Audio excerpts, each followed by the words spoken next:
छात्रों, मैं आपका शिक्षक मनीष कुमार आज फिर आपके विषय वस्तु अर्थशास्त्र से 10वीं पार्ट लेकर के आया हूं, जो क्रमवार लेक्चर के रूप में चल रहा है।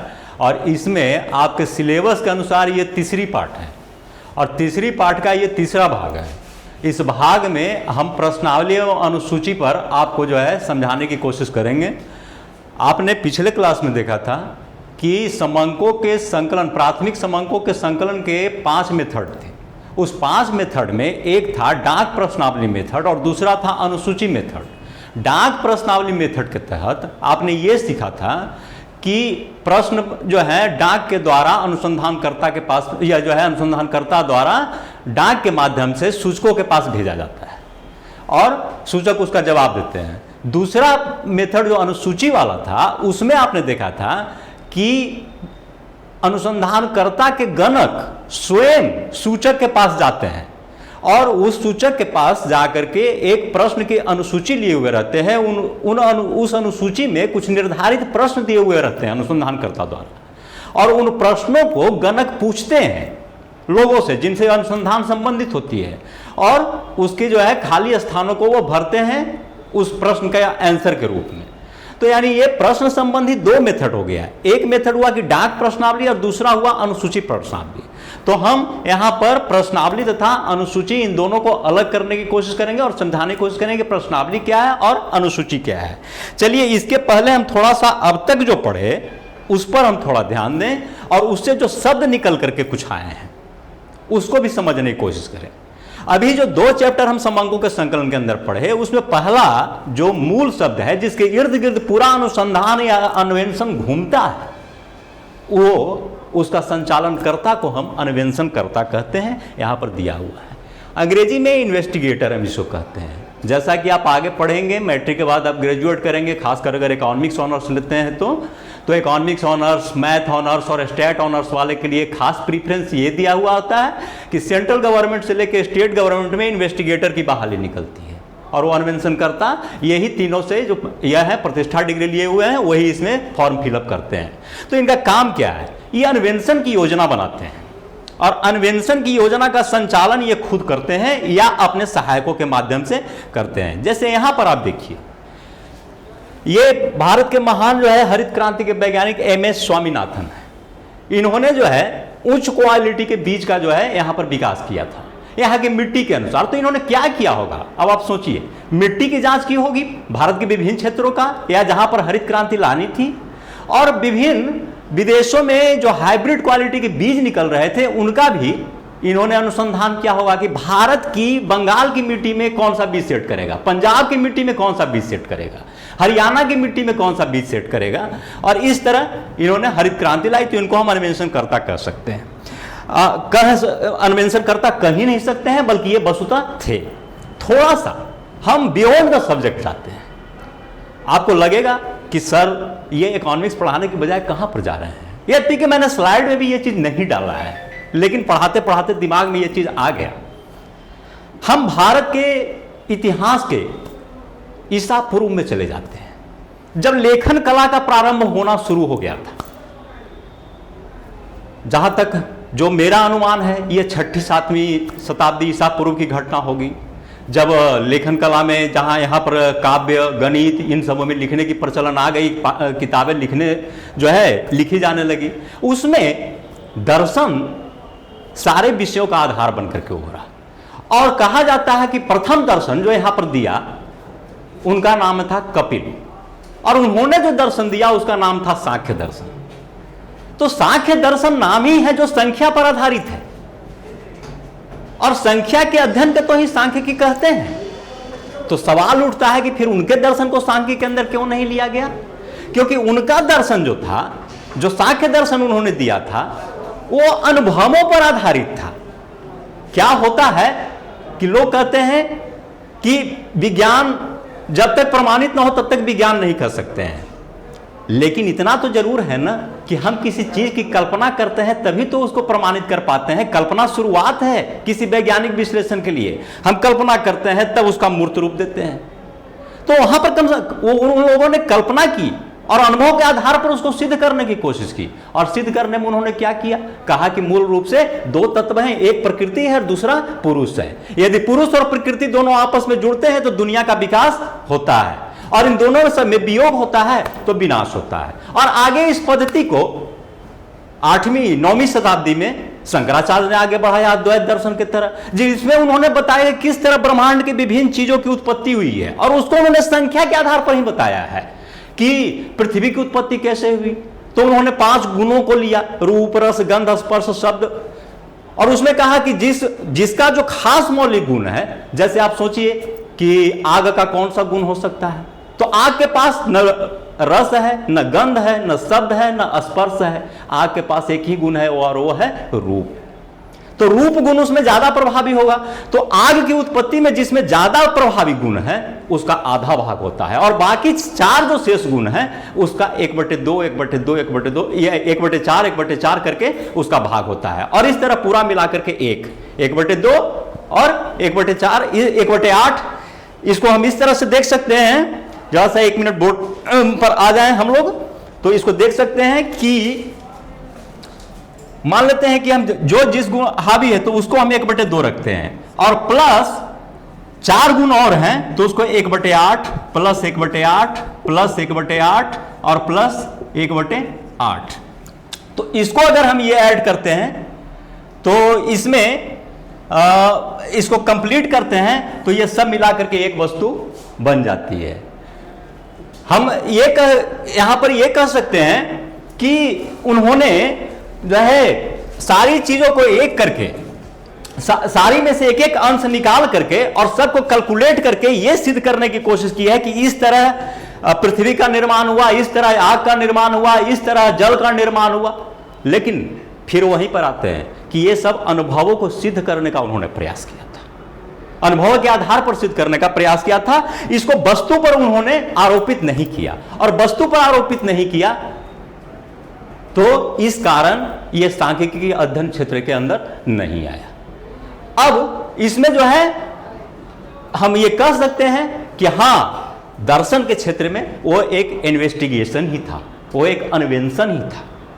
आज अन्वेषणकर्ता भौतिक वस्तुओं पर अन्वेषण करके भौतिक सुविधाओं की उपलब्धि या भौतिक तरक्की के बारे में बात करते हैं, तो उनको चूंकि वो भौतिक वस्तुओं पर इसे प्रमाणित करते हैं, इस कारण इनको अन्वेषणकर्ता कहा जाता है। उस टाइम में हम उन अन्वेषणकर्ताओं को अनुभव आधारित अन्वेषणकर्ता कह सकते हैं, प्योर सांख्यिकीय अन्वेषणकर्ता का हम उनको नाम नहीं दे सकते हैं।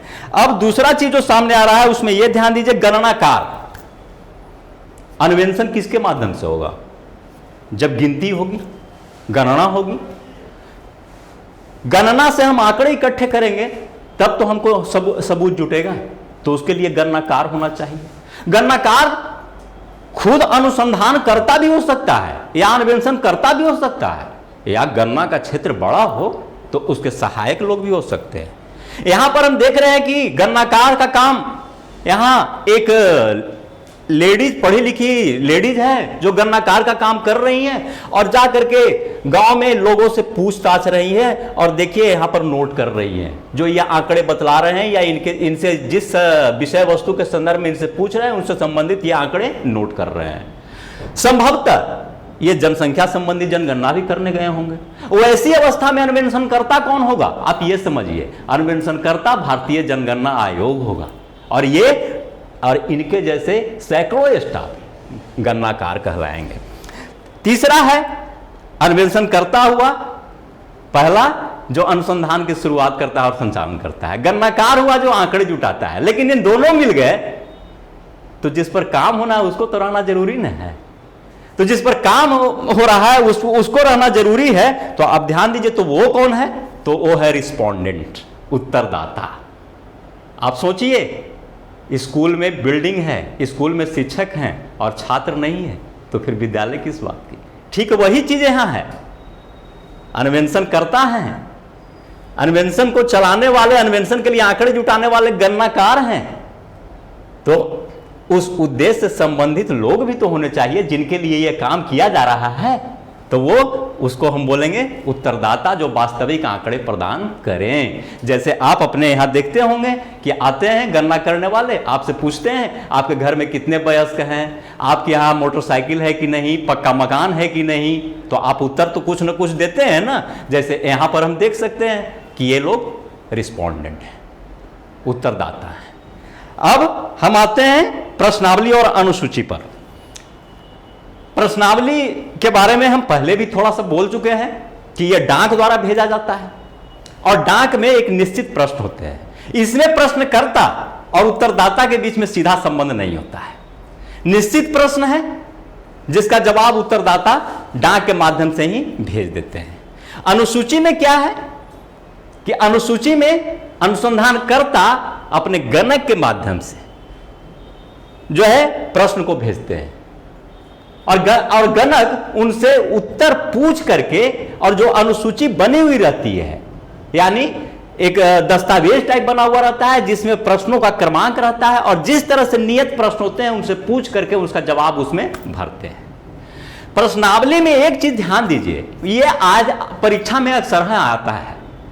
प्रश्नावली, डाक प्रश्नावली जो है उसमें एक चीज जुड़ा हुआ होता है और वो होता है अनुरोध पत्र। अनुरोध पत्र इसलिए दिया हुआ रहता है कि प्रश्न किस चीज से संदर्भित है, अनुसंधान का विषय क्या है और आपको करना क्या है, यानी उत्तरदाता को एक तरह से सजेशन रहता है कि कैसे आप इस प्रश्न को हैंडल करेंगे। उसको हम बोलते हैं अनुरोध पत्र। उसका नाम अनुरोध पत्र है ही सांख्यिकी में, तो वो अनुरोध पत्र उसके साथ प्रश्नावली के साथ संलग्न रहता है। पर अब यहां यह ध्यान देना है कि दोनों का प्रयोग कहां होता है। तो प्रयोग जहां उत्तरदाता शिक्षित हो वहां प्रश्नावली विधि का प्रयोग करेंगे, यानी डाक प्रश्नावली वहां उपयुक्त है।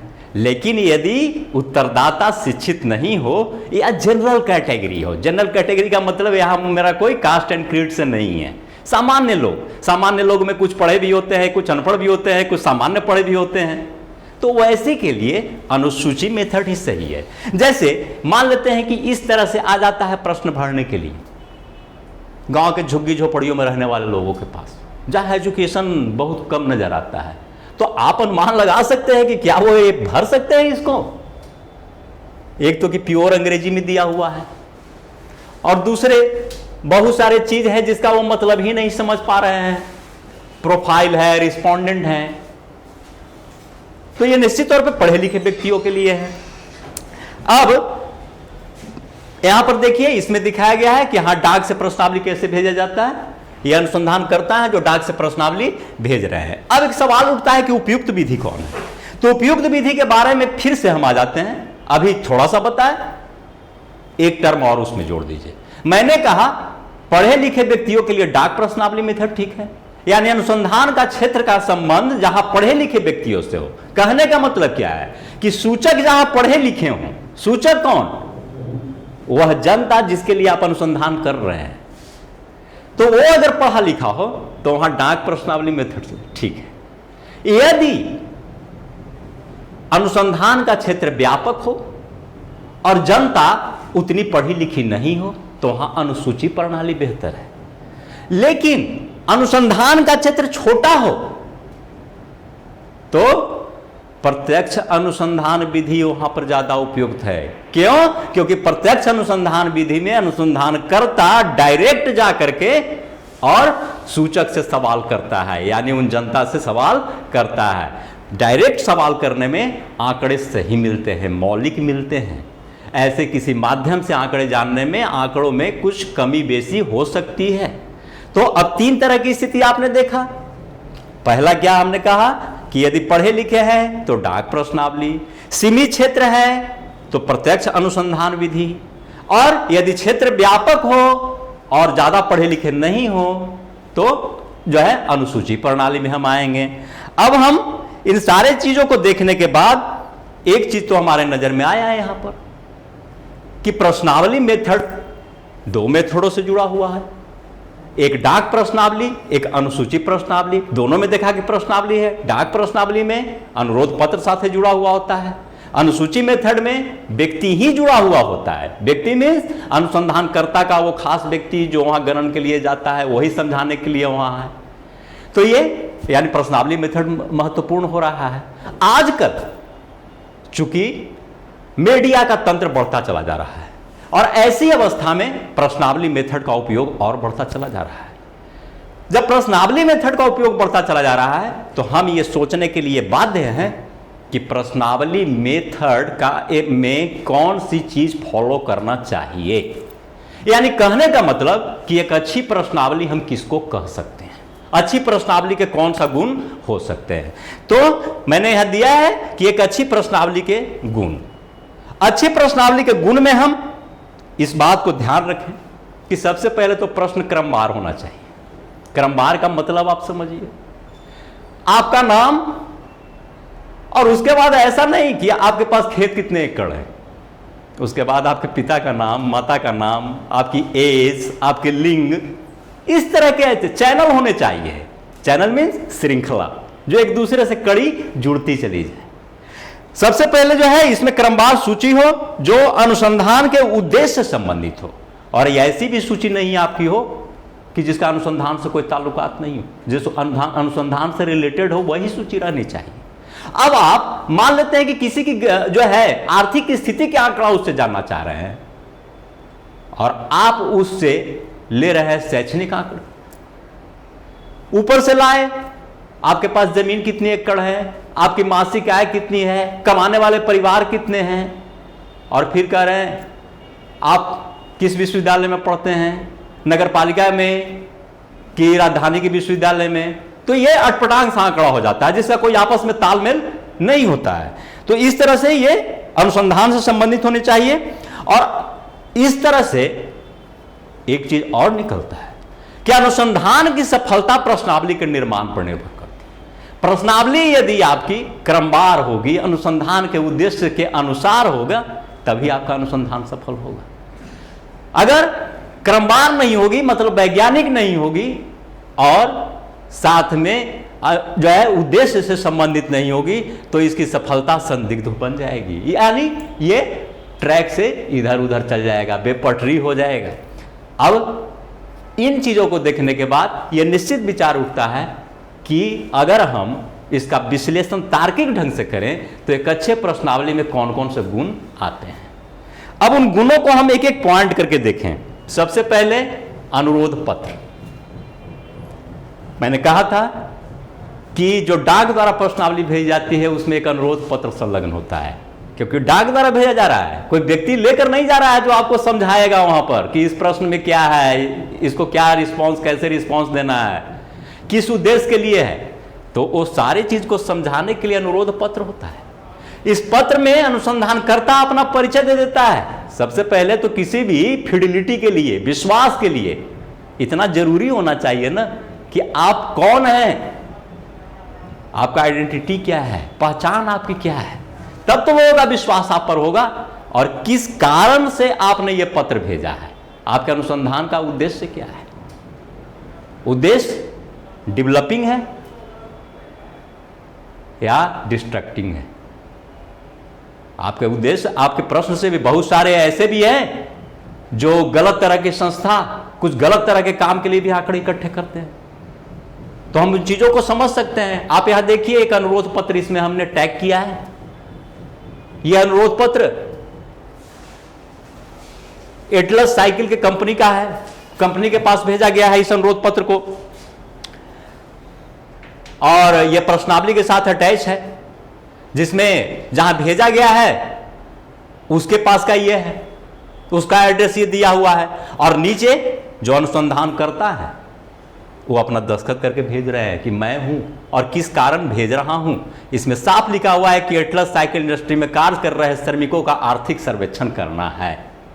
यानी जब ये सिग्नेचर करके भेज रहे हैं तो कहीं भी ये प्रमाणित है। अगर हमको कुछ गलत लगता है तो इसको न्यायालय में या सरकार के किसी अधिकारी के पास हम प्रस्तुत कर सकते हैं कि हाँ, इस तरह का पत्र मेरे पास आया है, देखिए इसका औचित्य क्या है, तो इस पर इसको जो है कानूनन प्रमाणित किया जा सकता है। अब इसमें जो है दूसरा पॉइंट को हम देखें, प्रश्न सरल एवं स्पष्ट होनी चाहिए। जाहिर है प्रश्न सरल हो और स्पष्ट हो ताकि उत्तरदाता उसको आसानी से समझ सके। जब तक प्रश्न को ही नहीं उत्तरदाता समझेगा तब तक उसका जवाब कैसे देगा? अब ऐसी अवस्था में अनपढ़ों की बात छोड़ दीजिए, जहां शिक्षा कम है उसकी बात छोड़ दीजिए, पढ़े लिखे समाज की ही मैं बात करता हूं। पढ़े लिखे समाज में भी विभिन्न विषयों से संबंधित कुछ तकनीकी और कठिन शब्द ऐसे प्रयोग में आ जाते हैं जो उनको नहीं समझ पाते। जैसे सपोज कीजिए, मैं अर्थशास्त्र का टीचर हूं, मैं अर्थशास्त्र से जुड़े शब्द को तो समझ रहा हूं, लेकिन यदि कोई हमको फिजिक्स से जुड़े शब्द उस प्रश्न पत्र में भेज दे तो उस शब्द को हो सकता है मैं नहीं समझ पाऊं। तो कठिन और तकनीकी शब्द के प्रयोग से बचना चाहिए, चाहे आप पढ़े लिखे के पास भेज रहे हो या कम पढ़े लिखे के पास भेज रहे हो, जहां तक हो सरल से सरल उसको बनाइए। आप देखते हैं मैट्रिक का परीक्षा आपने दिया बोर्ड में, इसके अलावा स्कूल में भी एग्जाम आपने दिया होगा। पढ़ते समय आपको बहुत लगता होगा कि पता नहीं कौन सा कठिन सवाल आएगा, लेकिन जब परीक्षा देते हैं तो सवाल का प्रारूप कितनी आसान भाषाओं में होता है, और आसान भाषा में ही सवाल होनी चाहिए ताकि स्टूडेंट्स उसको अच्छी तरह समझ सकें। तो इस तरह से जब हम परीक्षा के लिए उसका प्रयोग करते हैं, विभिन्न बोर्ड प्रयोग करते हैं, तो ये तो अनुसंधान की बात है, यहाँ तो और प्रयोग होना चाहिए, क्योंकि यहाँ तो कम से कम पढ़ने वाले विद्यार्थी हैं, वहाँ पता नहीं कौन कम पढ़ रहे हैं, कौन ज़्यादा शिक्षित है, कौन कम शिक्षित है। चलिए हम तीसरा पॉइंट पर आते हैं। प्रश्नावली का सूक्ष्म आकार होना चाहिए, ये यहाँ पर ध्यान दीजिए। प्रश्नावली बहुत बड़ा नहीं हो, नहीं तो क्या होगा कि उत्तर देने वाला उब के आधा भरेगा आधा छोड़ देगा।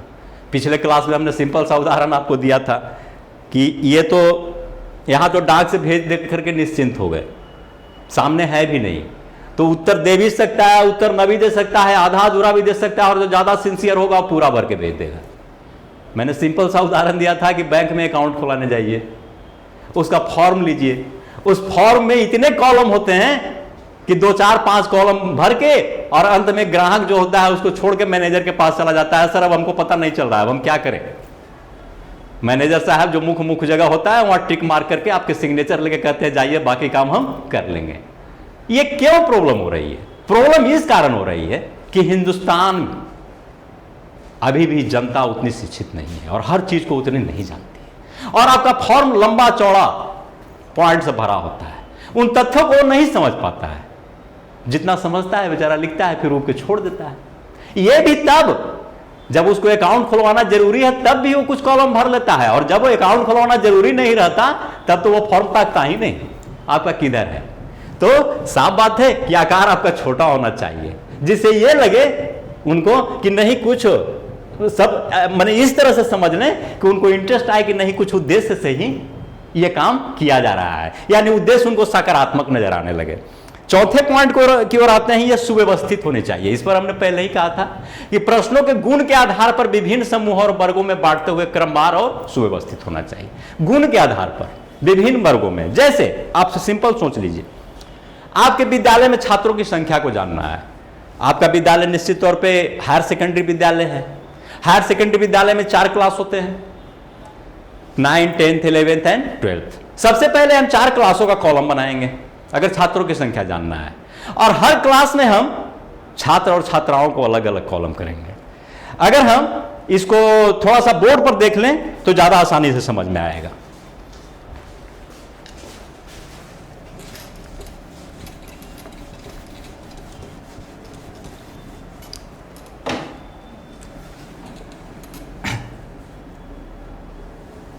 अब मान लेते हैं कि आपके स्कूल में छात्रों की संख्या जानना है, कुल छात्रों नहीं कर दें, विद्यार्थियों कर दें, ज्यादा अच्छा है।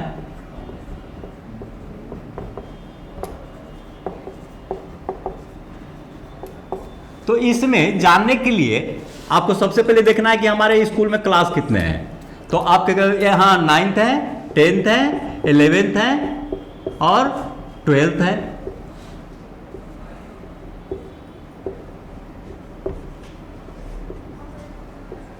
अब ये 4 प्रकार के आपके यहां क्लास हो गए। ये 4 प्रकार के क्लासों में को एजुकेशन सिस्टम है। को एजुकेशन का मतलब क्या होता है कि जहां छात्र और छात्राएं साथ पढ़ती हैं।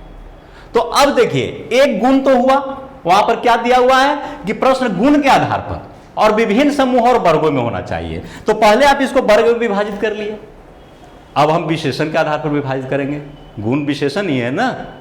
तो विशेषण क्या है कि लड़का है कि लड़की है, इस आधार पर हम बांट लेंगे। तो 9th में अब हम नीचे इसके नीचे दो कॉलम बनाएंगे, छात्र और छात्रा। अब इसको हम बंटवारा करेंगे। इसी तरह सब में हम 2 कॉलम बनाएंगे, छात्र और छात्रा। और आगे भी अब इसी तरह बनाएंगे। तो आप देखिए वर्ग के अनुसार बंटवारा हो गया और गुण के अनुसार बंटवारा हो गया। अब इसको भरने में आसानी होगी और हम एग्रीगेट कर लेंगे। तो इस तरह से यह होना चाहिए। अब अगला पॉइंट है आपका व्यक्तिगत प्रश्न की उपेक्षा हो। जहां तक संभव अनुसंधान से संबंधित प्रश्न पूछिए, व्यक्तिगत प्रश्न नहीं पूछिए। व्यक्तिगत प्रश्न देने से, व्यक्तिगत प्रश्न के उत्तर देने से लोग कतराते हैं। जैसे अगर आपको इससे पूछेगा कि आपके आय का स्रोत क्या है, तो वो सारे स्रोत को नहीं बता पाते हैं। ये एक जनरल डेवलपिंग कंट्रियों में एक ही आदत है कि समूची आय के स्रोत नहीं बता पाते हैं, क्योंकि प्रशासनिक व्यवस्था में कहीं ना कहीं त्रुटि होती है। और ये ऐसा नहीं है कि जानबूझ के होती है, ये एक नेचुरल फेनोमेनन है। फेनोमेनन यानी एक हम कहें कि प्राकृतिक रूप से ही ये ऐसा डेवलपिंग स्टेज में होते ही जाता है। जब हम पूर्ण डेवलप की ओर जाते हैं तो ये फेनोमेनन अपने आप समाप्त हो जाता है।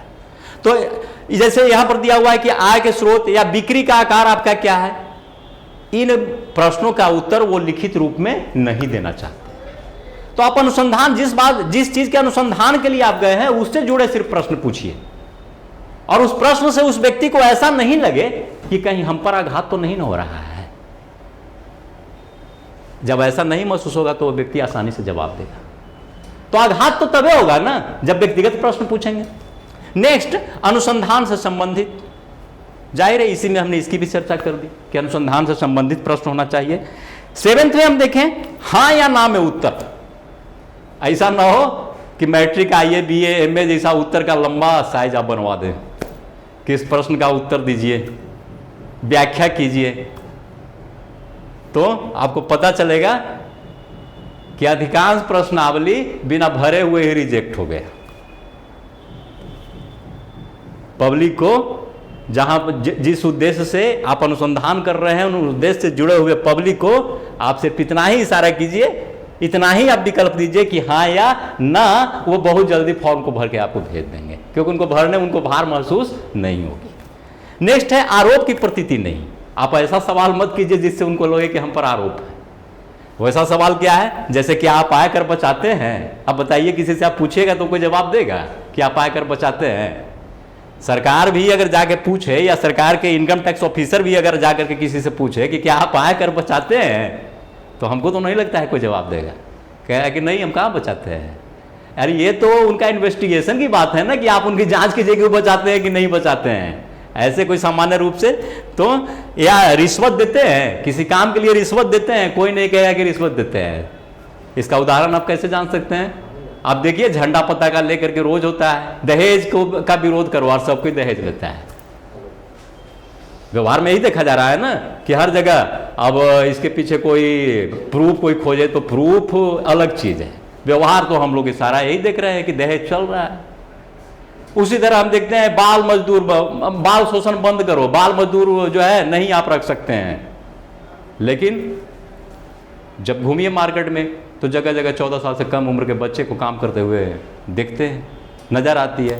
अभी जैसे बहुत सारे चीज़ वैसे हैं कि उसका सही जवाब आप देखें, प्रधानमंत्री शौचालय कार्यक्रम का सारे जगह 100% ODF की स्थिति आ गई इंडिया में, लेकिन आप सुबह मॉर्निंग में घूमने निकलिए तो रोड पर 100 लोटा लेकर के बाहर लोग निकलते रहते हैं। तो वो गलत जवाब ही दिए है ना कि हमने बना लिया है, अगर बना लिया तो फिर बाहर क्यों निकल रहे हैं। तो ये सारी चीज़ें हैं। तो इस तरह के प्रश्न आप न कीजिए तो ज़्यादा अच्छा है, आपको जवाब वहाँ से नहीं मिलेगा। अब ये चैप्टर में जो हमने पाठ पढ़ाया है उसके आधार पर हम आपके सामने एक प्रश्नावली का नमूना यहाँ पर दिखाया है। आपको ये प्रश्नावली को फिर हम आपको बता दे रहे हैं कि ये 2 भाग में रहेगा। इसका एक भाग अनुरोध पत्र आप पूर्व में देख चुके हैं, या मैं फिर दिखा दे रहा हूँ आपको।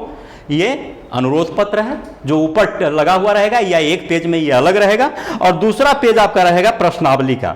जो ये देखिए आपका प्रश्नावली है, उसी का है, जो एटलस साइकिल सोनीपत का है। उसमें क्या था, उसका उद्देश्य क्या था, जो है श्रमिकों की आर्थिक स्थिति को जानना। तो यहां देखिए क्रमबद्धता कितनी आसानी से दी हुई है, श्रमिक के नाम, पिता का नाम, लिंग, वैवाहिक स्थिति, स्थायी पता, अस्थायी पता। तो इस तरह से, और इसमें नीचे, सबसे नीचे इसमें भी अनुसंधानकर्ता का दस्तखत होता है, जो यहाँ पर हम देख नहीं पा रहे हैं किसी टेक्निकल कठिनाई के कारण या जो भी हो। तो ये इसमें सबसे नीचे अनुसंधानकर्ता का दस्तखत होगा, और यही फॉर्म आपको, तो ये देखिए बहुत आसान हमको देखने में लग रहा है, और हमको नहीं लग रहा है कि हाँ इसको कोई भर के नहीं भेजेगा, जो लापरवाह होगा वही भर के नहीं भेजेगा, क्योंकि इसमें कोई कठिन चीज है नहीं। और चूंकि नौकरी करते हैं, एटलस साइकिल कंपनी में नौकरी करते हैं, तो उनका पीएफ सीएफ जो भी होता होगा कटता होगा, तो उसी संबंधित तो नीचे प्रश्न है, बेसिक आएगा आपकी क्या है, यानी मूल वेतन क्या है। अभी आप नहीं समझिएगा कि मूल वेतन क्या है, जब नौकरी कीजिएगा तब समझिएगा कि मूल वेतन क्या होता है। सरकार की सैलरी का एक मापदंड होता है जिसको स्केल हम कहते हैं, विभिन्न पद के अनुसार। तो वो जिस स्केल में आते हैं उसके अनुसार उनकी बेसिक आय होती है।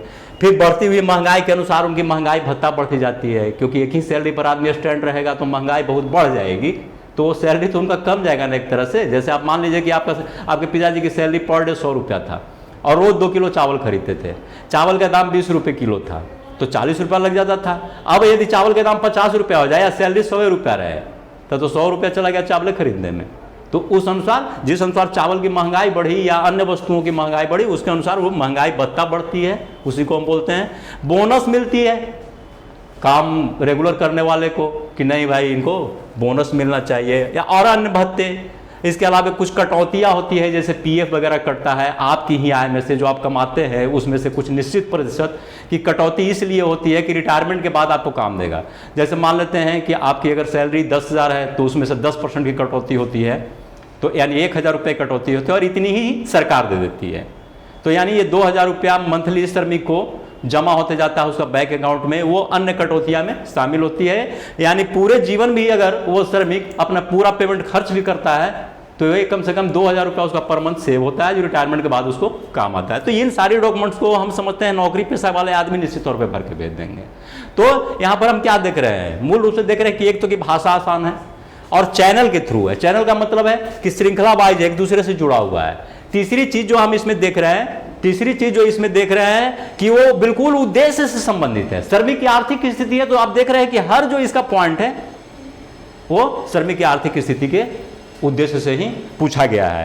अब हम इसमें जो है इस चैप्टर का हम अंत किए हुए हैं यहाँ पर, और इससे संबंधित हम आपको जो है कुछ गृह कार्य दिए हैं, उसको हम समझा दे रहे हैं बहुत कम समय में। आप ध्यान दीजिएगा। पहला है जो अनुसंधान की योजना बनाता है। कौन बनाता है? गणक नहीं तो गिनने वाला है, अन्वेषणकर्ता। ये ध्यान दीजिए, यहां पर अनुसंधान की योजना बनाने वाला कौन है? जो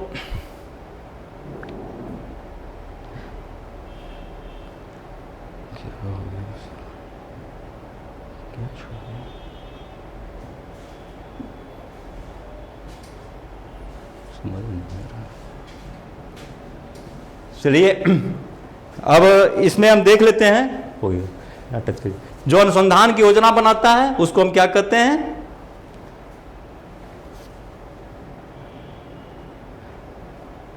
हाँ, जो